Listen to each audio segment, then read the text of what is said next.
И еве сме назад, почитувани гледачи, на една многу интересна тема. Имено неодамна се одржа мултимедијалниот настан Дон Кихот во Скопје. Овој проект кој е инспириран од култната приказна за славниот витез Дон Кихот на Мигел де Сервантес, го сочинува неколку сегменти: концерт, премиера на македонско дело, изложба на уметнички слики, скулптури, како и промоција на книга. Денеска нагости ми се всушност авторите на целиот проект и сите детали ќе ги позборуваме заедно со нив, маестра Дијана Имерилковска, диригент и аранжер, и, што би се рекло, волшебникот на пијано, нашиот познат пијанист Дино Имери. Добре ми дојдовте. Добро ве најдовме, ви благодариме за поканата. Честитки пред се за овој голем проект, кој е навистина голем проект. Сега вие ќе ни ги кажете деталите, па и тај да започнеме од почетоците. Како дојдовте на идеја токму Дон Кихот да го работите, ако може да се каже? Дијана? Јас? Идејата за Дон Кихот потекна всушност од Шпанска амбасада. Нивна беше идејата за еден убав проект да се осмисли по повод денот на нивната државност. Тие се и покровители на овој настан кој што неодамна се случи. Така што од нив потекна идејата, а реализацијата и понатаму како ќе се осмисли беше, да бидам искрена, на Дино. Кога тие не побараа нас како уметници со кои што остваривме лани соработка со Шпанската амбасада, кога не повика за повторна соработка, овој пат сакаа нешто по-представително, по-значително, сепак и самиот повод си го издиктира на некој начин сето она што се случи. Тргнавме со идеја да напишеме ново дело. Во моментот кога го предложивме тоа, во еден момент се подзамисливме малце, леле, ова е огромен проект, како ќе го истуркаме, никогаш и ние како млади уметници не сме имале прилика да напишеме сепак музичко дело кое што е составено од 3 става, со форма во класични форми напишана за камерен гудачки оркестар, тројца дувачи, гитара, пијано. Но како почна да се создава делото, така веќе почна да се редат нотите со огромна леснотија, затоа што прво меѓу нас двајца имаше прекрасна соработка, со поглед се разбиравме за одредени работи, како ќе звучат, како ќе бидат напишани. Така што на крај излезе убаво, спакувано убаво дело, кое што обработува фолклорни мотиви од Шпанија, од шпанскиот фолклор, неколку музички теми кои што се карактеристични за повеќе различни региони од Шпанија. И тоа така убаво, неусетно се преточува и во македонски фолклор, бидејќи сепак приказната на овој наш проект е Дон Кихот како доаѓа во Македонија, во Скопје. Така што е на еден начин убава фузија на шпански и македонски фолклор, изработена со оригинални теми пред се. Значи, не користиме теми во делото кои што веќе постојат, значи, освен во вториот став, другото се е наша оригинална тема. Така што беше навистина возбудливо да се работи делото. Јас уживав во целиот тој процес, го работевме изминатово лето. Јас уживав во работата со Дино. Еве сега тој ќе си каже и од негова перспектива како тоа изгледаше. Како е Дино да се соработува и приватно, односно вие сте приватно, нели пар, меѓутоа како и професионално да се создава, да се работи со својата партнерка или со својата жена? Така, како и се до сега, ние сме одлучиле некако заедно да го откриваме животот, заедно да ги откриваме работите кои што се околу нас и оние кои што се во нас. И некако оваа приказна како да чекаше да биде раскажана и како да се чека едноставно работите да се поклопат, а сега од кога помина тој процес, можам така да забележам. И коцките некако се спојат точно така, точно сега, токму на ваков начин тоа да го направиме. кога е публиката нели на концертот, таа го открива делото, го слуша или го гледа ако е уметничка слика. И еден процес на откривање и на љубопитност има. Но и за нас како автори се случува истото. Ние почнуваме со празен лист. И ние не знаеме каде ќе не води таа една главна идеја која што сме ја направиле. И сега во тој процес имате различни моменти, и на инспирација, имате на застој, имате на разни состојби, кои што ако работите со луѓе кои не се во тој филм на таа вибрација, на тоа ниво на кое што захтева нели проектот, станува збор за многу тежок процес, како да одите низ скал, нели? Овој пат за мене беше се изненадно лесно, како што Диана кажува. Веројатно и токму таа еден наш личен однос кој што си го имаме, овој пат мислам дека навистина помогна да се лансира целата идеја, да се напише тоа дело, да се осмисли, секој нели со своите квалитети, со своите различни афинитети, затоа што ние сме двајцата образовани музичари од сите нели сегменти на музиката како наука и како уметност, но истовремено пак двајцата имаме различни како да кажам и афинитети, но и квалитети кои што може да придонесат на различен начин. Ако едниот смисли една оригинална тема, а другиот ќе смисли како да ја оркестрира, како да ја оформи, како да ја стави во некоја структура, или спротивно некаде каде што едниот ќе заглави, другиот ќе продолжи со нешто друго, и некако беше постојана една конверзација, едно надополнување на идеите во еден многу убав, исполнет и позитивен амбиент. Значи, иако првото чувство беше она чувство на одговорност, на ова е голем проект, како ќе го направиме, многу луѓе се вклучени, голем оркестар, да кажам, од 20 на луѓе само оркестарот. Значи, има навистина доста сегменти, но некако природно дел по дел на еден многу убав начин се оформи оваа приказна и во звук, и преку другите медиуми кои што одбравме да ги користиме, затоа го нарекуваме мултимедијален настан. Да, и самата тематика, Дон Кихот, вечниот борец за доброто и за убавото, значи класиката напишана од феноменалниот Мигел де Сервантес, самата тематика, самиот Дон Кихот ни беше во тој момент, после еден поминат период на различни да кажам, предизвици со кои што се соочивме, во тој момент кога почнавме да го создаваме делото, самиот Дон Кихот ни се вклопи во и нашата приказна. И сакам да кажам, самата тематика си го диктираше и музичкото действие, како ќе се одвива. Значи, еве, во оркестрацијата, бидејќи претежно јас ја работев во оркестрацијата, инсистирав на тоа да бидат опишани ветерниците со кои што се бори Дон Кихот.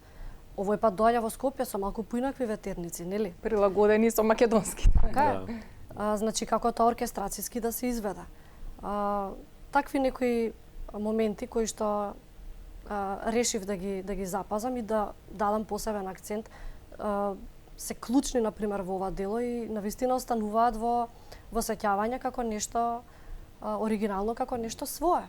И е навистина така, бидејќи нели аранжманот е ваш оригинален. Значи, секој има соничен потпис, се она што го направивме, има уникатен потпис кој што е многу автентичен и кој што се потпира и на претходно знаење и искуство, но и на чиста инспирација од приказната на така Сервантес и од уметничките дела кои што се вклучени на нашиот великан Владимир Георгиевски, кој што навистина, мислам, неговите слики зборуваат сами за себе и вовлекуваат во тој свет.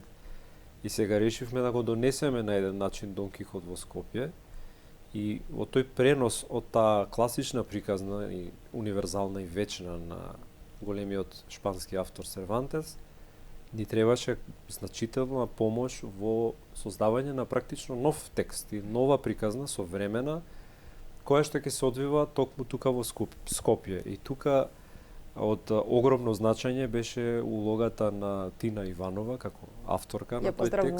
Ја поздравуваме и се заблагодаруваме за таа низина креација.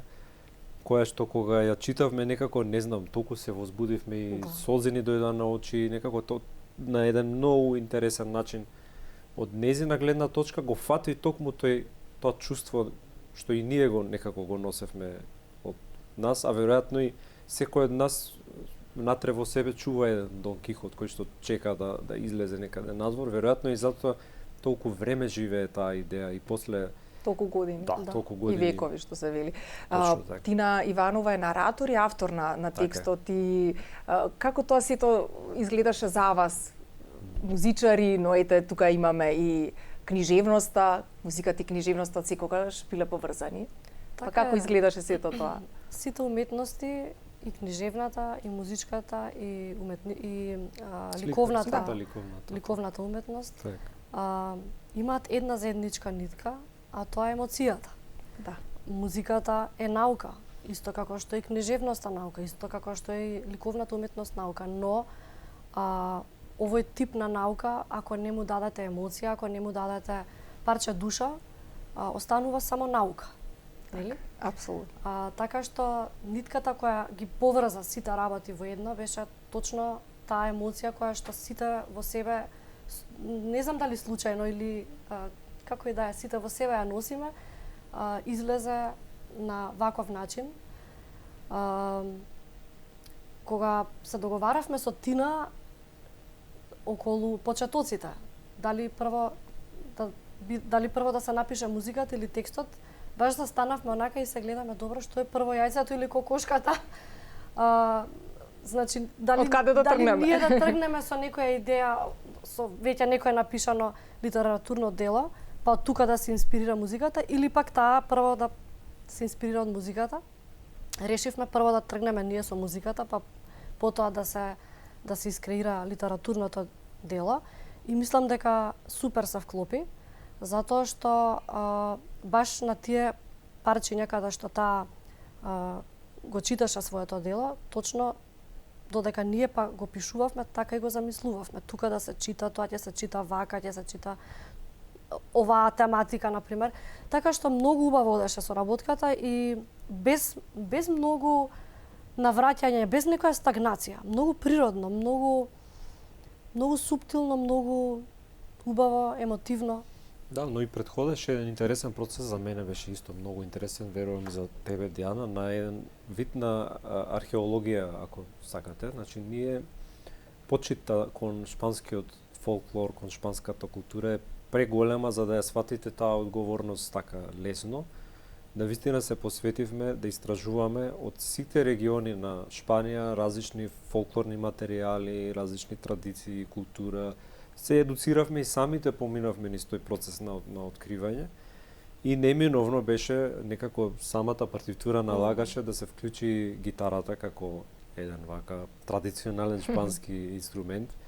И тука со огромно задоволство прифати и го вклучивме Ади и Мери, кој што е мој брат и кој што е ви него сакам да го поздравам. Да. Чие што интерпретирање на вистина даде некоја уште поразлична димензија, уште еден слој на целата приказна и која што на вистина тој шпански момент некако го оживеа не само на нотите кои што ги напишавме, него дополнително со својата идеја, со својата креативност.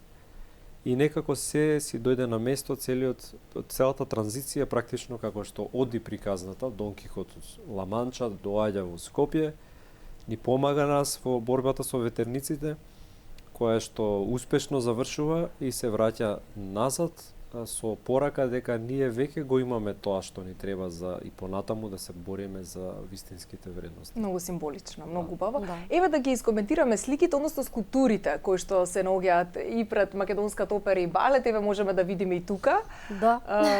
И на неколку локации ги има. Кој е авторот на Авторката на овие скулптури е Јана Николовска, една прекрасна млада уметница, која што ги направи овие фигури инспирирани повторно од сликите на Владимир Георгиевски во неговиот стил, но даде прекрасен свој печат и ни користеа навистина многу во оној промотивен дел кога го најавувавме концертот, бидејќи почнаа да се појавуваат на различни места од градот, на Скопското кале, во чаршијата, кај камениот мост, на плоштадот и така. И тие скулптури некако добија и поинаква една цел не само во маркетингот, туку и во самиот настан со изложување на скулптурите, заедно со сликите. И вклучивме уште еден прекрасен млад човек, тоа е Елиза Салџиева, која што е одговорна за дизајнот на плакатите, програмчињата, на сите материјали, која што исто така на еден многу уметнички интересен начин допринесе. Значи имавме навистина големо задоволство да вклучиме и млади уметници во овој проект. И секако она што сега го гледаме, книгата за деца Дон Кихот, оригиналната приказна на Сервантес, што е исто така дополнување во нашата литературна ризница, да можат младите читатели, односно децата, да се запознаат со ова прекрасно дело и да го читаат од најмала возраст. Така.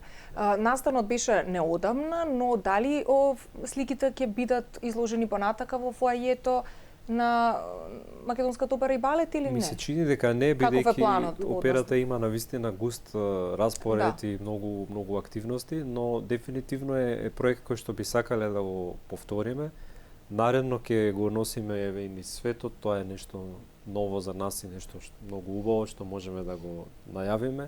Следно Дон Кихот од Скопје патува во Париз на 30 ноември, кај што ќе ја доживее француската премиера. Браво, и одлично. Здравје Боже, за наредната година имаме желба и идеја да го вратиме во Шпанија, да го повикавме тука и сега и ние да го вратиме некако. А има исто така интерес од страна на неколку фестивали кои што се одржуваат во Барселона и во Малага. Многу им се допадна делото, им се допадна идејата, така што се надавам дека следната година исто така ќе ни биде исполната со Дон Кихот. И искрено мислам дека и вреди делото да го проложи својот живот, да проложи и мисијата, онаму од каде што потекнува од Шпанија. А како реагираше делегацијата на Шпанската амбасада? Морам да кажам, со нив навистина имаме прекрасна соработка, веќе втора година или трета, ми се чини така, неколку проекти кои што ретко сте да најдете навистина такви соработници и партнери кои што имаат исклучителна почит кон креативниот процес. Значи, кои што во ниеден момент не прават никаков притисок или проблем или посебни некакви желби, едноставно со голема доверба ни пристапија и ние со уште поголема одговорност некако возвраќаме со овие уметнички дела. Првото пуштање на композицијата во еден, да кажам, дигитален формат со инструментите на компјутерот, нешто што не можете толку емотивно да го доживеете. Тој прв скрининг помина многу емотивно, и со многу позитивни забелешки од нивна страна, токму за шпанскиот фолклор, за почита кон шпанскиот фолклор. И оној момент, онаа транзиција од Шпанија во Македонија е навистина еден мост кој што Диана го направи, кој што толку прекрасно се вклопува, скоро неосетно како што напредува приказната, така и се менува ритамот од традиционалната шпанска хота во 3/8, во 7/8 наш познат ритам. Третиот став, например, кулминира во ритамот на пајдушкото заедно со малагењата. Значи, тоа се каква комбинација? Токму такви некои комбинации кои што се чини невозможни на почеток да се направат, а во суштина покажуваат синергијата и сличноста на нашите народи и на нашата култура. Така, а при тоа се запази оној момент да сето тоа не излегува од рамките на класичниот стил на израз и јазик. Не само хармонскиот јазик пак го диктираше самата наша естетика, мојата и на Дино, но формата во која што се пишувани трите ставови е чист класичен стил. Значи, првиот став е сонатна форма, вториот став е сложена триделна песна, третиот став е сонатно рондо, тоа се, значи, класични форми кои што ги користеле сите големи композитори, од Бетовен до и сме ги изучувале, значи, како предмет на факултетот кога сме биле студенти. Значи, свесно решивме да биде тоа така во еден класичен стил, да биде сето тоа изведено, но се друго од страна беше наш печат кој го оставивме во ова дело. Одлично. Навистина сте ни гордост, бидејќи и во светски рамки, не само кај нас, сте познати, признаени и многу настапувате. Маестра Дијана, вие сте позната диригентка и аранжер, посебно позната по својата страствена, енергична, храбра музичка експресија. Ете го спомнавме Дон Кихот за следениот период, но вие лично, што е она што можеме од вас да очекуваме некако во следниот период? После еден кус период на стагнација, ме чека доста активен период на професионално поле. Покрај Дон Кихот и планот да го однесеме во повеќе земји во Европа, а можеби не само во Европа, се уште сме во преговори, да не откривам некои детали, ајде да оставиме нешто. Но ќе има нешто убаво, нешто ново. Да. При тоа имам доста нарачки за нови дела и нови аранжмани за различни инструментални состави. Тоа ми е многу интересно затоа што знаете како никогаш не очекував дека ќе се развива мојата, ајде да не кажеме кариера, не го сакам тој збор кариера. Професионален живот дека нема да се одвива во овие композиторски аранжерски води. Не знам, немав таков впечаток, немав такво мислење за себе, но некако патот таму ме однесе. После неколку успешни сработени аранжмани за различни состави, за симфониски оркестар, ете и тој концерт со Божо Вречо кој што се случи пред 2 години, тој беше некаква каписла која што ме однесе во тој свет. Така што имам доста нарачки токму за аранжмани, за нови композиции, многу ми е интересно тоа и со посебна една љубопитност ги работам. Следно, исто така ме чека една турнеја, многу интересна, во Америка, во Јужна Америка, каде што ќе го диригирам моето омилено дело, кое што немав можност тука да го издиригирам во мојата земја. Тоа е Бетовеновата 3-та симфонија, Ероика, и многу е символично затоа што се вика Ероика.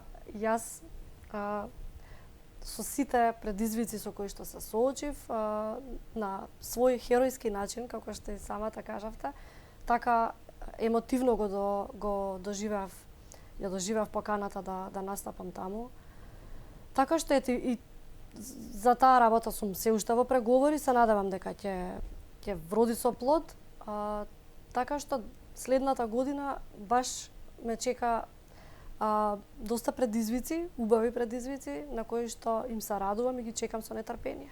Јас се надам дека повторно ќе ни гостувате за да ни кажете импресиите од сите ваши патувања. Дино, не случајно францускиот OPS магазин ве нарече волшебникот на пијано и тоа навистина така. Вие сте еден од најреномираните македонски пијанисти и професори и во светски рамки познат. Што можеме да очекуваме кога станува збор вашите ангажмани следниот период?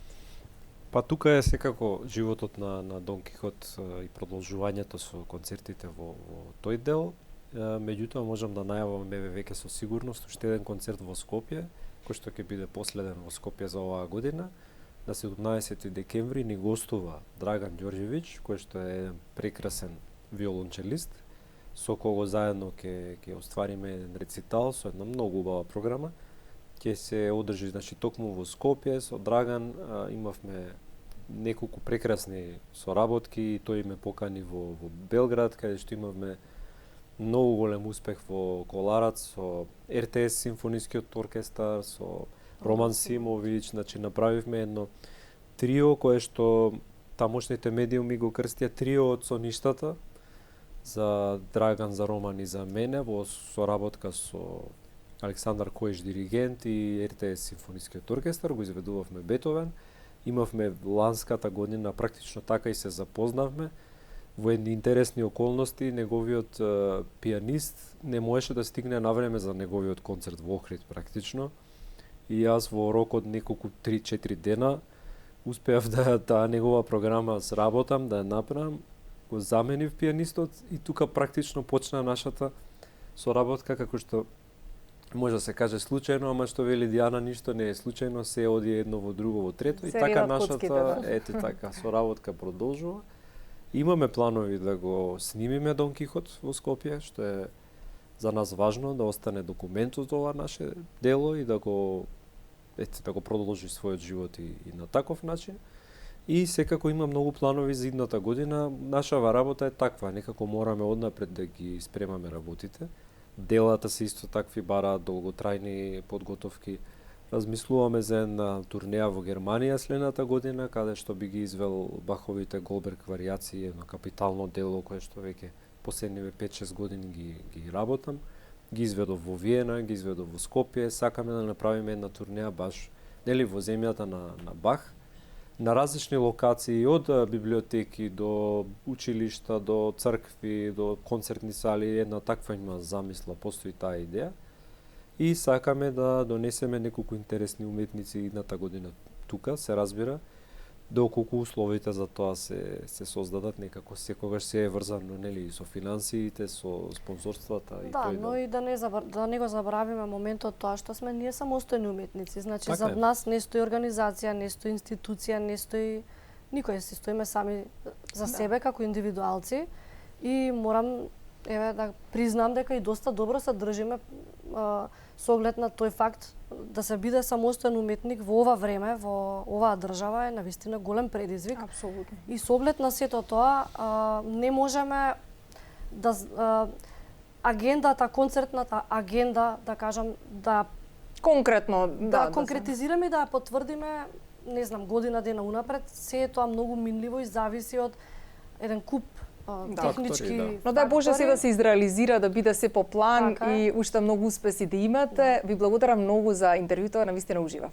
Ви благодарам вас за убавата енергија, за поканата, за интересот, како и секогаш TV24 во апсолутна поддршка за сите нас уметниците, особено од мое лично име, за целиот ваш ангажман, интерес и поддршка. Многу ви благодарам. Благодарам и јас и благодарност до сите кои што учествуваа во овој проект Дон Кихот во Скопје. Се надевам дека не заборавивме никој затоа што сите беа исклучително важни за успешната реализација на овој настан. И ви благодарам што имате секогаш простор, вака, да зборуваме за убави работи. Така е. Така е. Уште еднаш голема благодарност и од моја страна и од целиот тим на TV24. Почитувани гледачи, ете полека го завршуваме и ова издание на неделниот микс. Ви благодарам што бевте заедно со нас. Зборувавме за култура, имавме многу интересни гости во ова издание, а јас секако ќе ви посакам убав остаток од викендот и гледајте не и следната емисија. Голем поздрав, пријатно.